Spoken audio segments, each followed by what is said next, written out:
Para sa mga nag-aabang sa pagbabalik ng SSS ID, SSS UMID application, magandang balita dahil pwede na kayong kumuha ngayon as of July 2024 mga ka-vlogs. Meron na po yung ipapalit ni SSS as your valid ID, kung ano po ang tawag dyan at paano ang proseso. Yan ang ating pag-uusapan.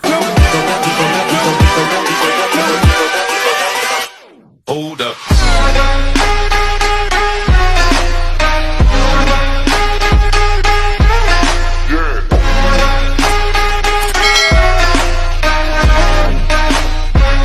Hello mga ka-vlogs! Welcome dito sa aking YouTube channel. Magandang araw po sa lahat ng mga manonood. Saan po kayong dako sa mundo. So eto na nga mga ka-vlogs, ang inaantay ng lahat sapagkat mahigit or 2 years na po talaga na suspended po yung ating SSS ID, SSS UMID application. Alam nyo yan lahat dahil napakarami nyo talaga yung nag-aabang and hindi ko na mabilang yung mga nagtatanong sa ating mga videos, nagme-message sa aking Facebook page kung kailan magre-resume, magbabalik itong SSS UMID application. So eto na, magandang balita dahil sa wakas pwede na kayong makakuha ng inyong SSS ID, SSS UMID as your valid ID mga ka-vlogs. And hindi lamang ito basa-basang ID kundi 2-in-1 na ito mga ka-vlogs. Bago natin yan pag-uusapan ang proseso sa pag-apply, paano kukunin. Kung bago pa lang dito sa aking YouTube channel at kung hindi ka pa nakasubscribe, i-click nyo na po ang ating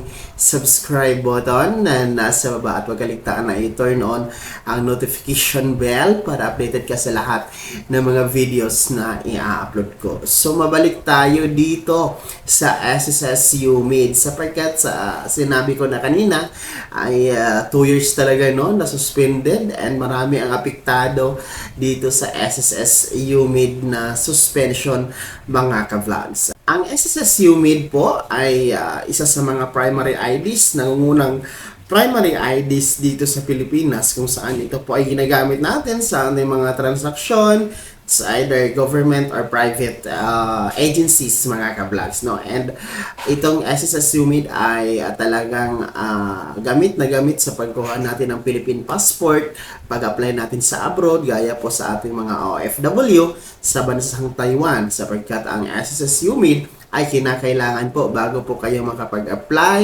makalipad, makatrabaho sa bansang Taiwan. Kaya naman po, no, magandang balita dahil sa wakas ay meron na po tayong makukuha ngayon na SSS UMID mga ka-vlogs. Ito po ay in-upgrade ng SSS and tatapos lamang po na SSS Stakeholders Forum noong July 9, 2024 sa probinsya ng Antique kung saan mga ka-vlogs na inihayag ng SSS Management and SSS President and CEO Rolando Ledesma Makasait na meron na po silang pinalit dito sa SSS UMID. Ito po yung tinatawag na SSS UMID ATM Pay Card.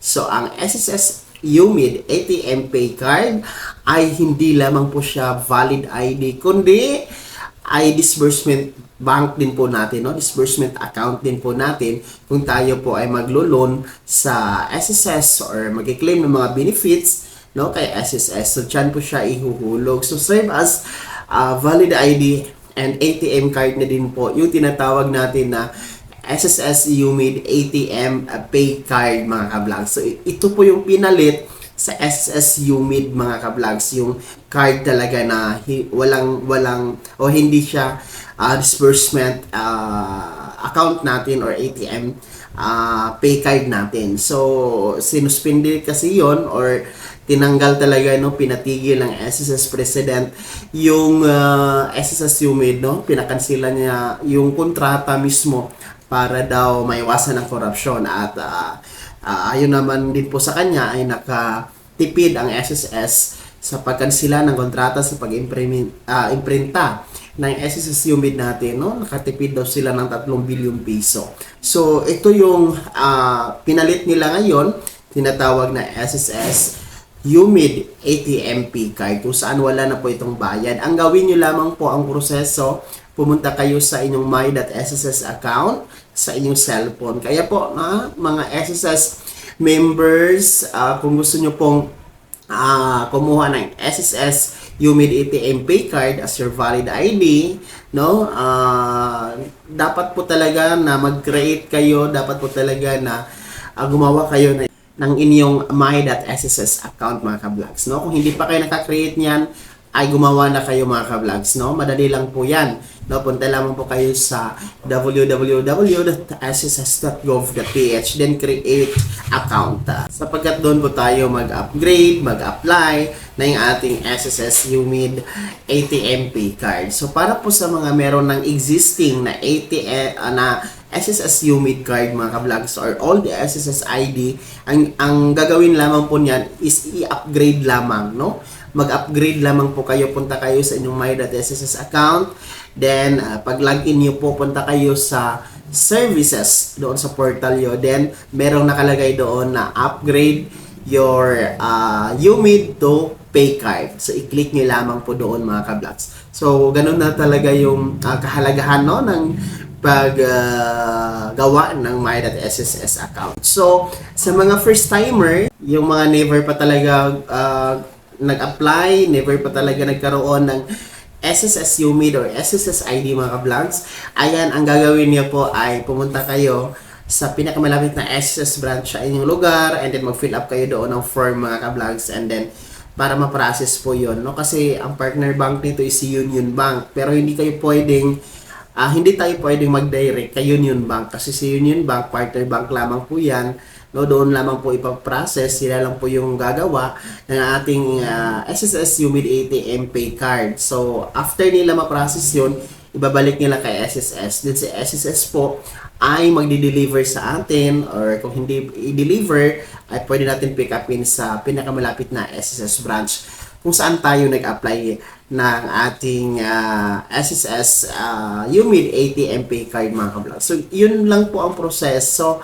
no? Kaya naman po sa mga matagal nag-antay ng SSS Humid na pagbabalik, no, sa aplikasyon, lalong-lalo pa yung mga kukuha ng passport, lalong-lalo pa yung mga magtatrabaho sa Taiwan, no? Alam ko marami ang mga nagtatrabaho sa Taiwan or nagpa-process na for Taiwan application, pero natingga dahil nga po sa SSS Humid na suspended po. Ito na yung chance ninyo, ha, mga OFW bound for Taiwan. Punta kayo sa SSS branch na malapit sa inyong lugar, and then mag-apply kayo ng SSS Humid ATM Pay Card mga ka-vlogs, no? Para ma-process na yan. Actually, madali lang po yan kukunin, no? As per SSS ay hindi na ito aabot ng ilang buwan mga ka-vlogs, no? Madali lamang po ang processing niyan. So, ayan ha, punta kayo sa pinakamalapit na SSS branch.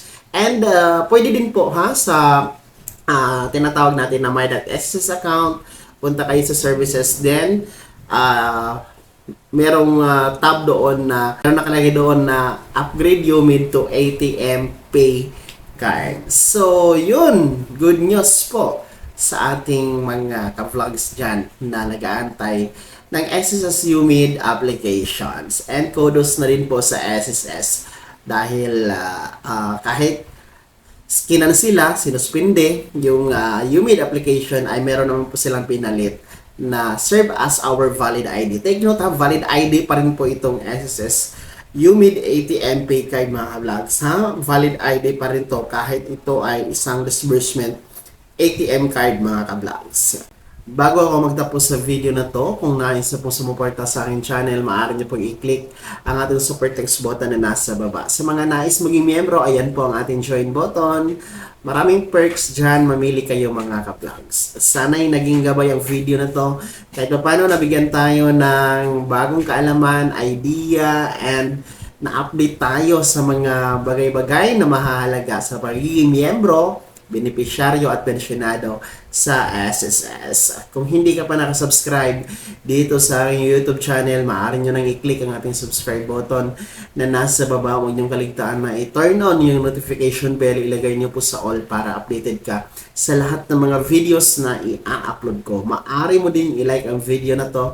At kung mayroon ka pang mga katanungan, maaari nyo i-komento sa comment section na nasa baba. At paki-follow na din po ang aking official Facebook page na nasa screen nyo. Maaari nyo din akong i-message sa aking Facebook page na yan mga ka-vlogs. Muli po ako si Daniel Timpawa na nagsasabing dito sa ating YouTube channel, pawang katotohanan at lahat totoo lamang.